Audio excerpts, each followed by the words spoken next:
morning, good afternoon, good evening. Welcome back to our daily prayer and scripture. Ang ating pong mabuting balita sa araw na ito ay sulat galing kay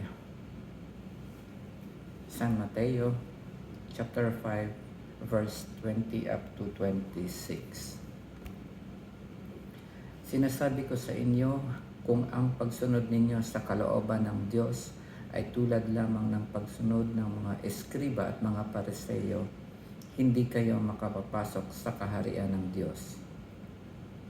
Narinig ninyo na noong unay inuutos sa mga tao, huwag kang papatay, ang sino mang makamatay ay mananagot sa hukuman.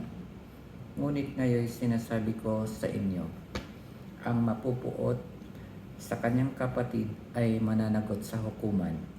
Ang humamak sa kanyang kapatid ay mananagot sa Sanhedrin, at sino mang magsabi sa kanyang kapatid, ulol ka, ay mapapasa apoy ng impyerno.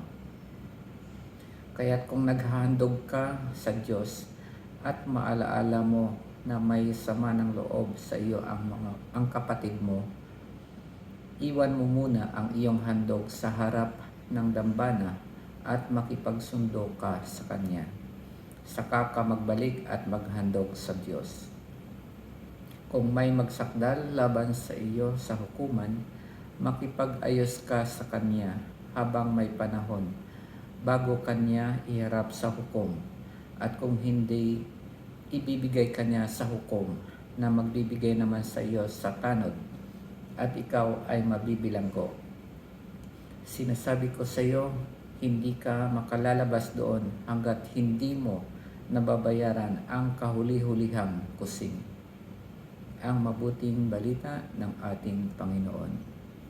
Pinupuri ka namin, Panginoong Hesukristo.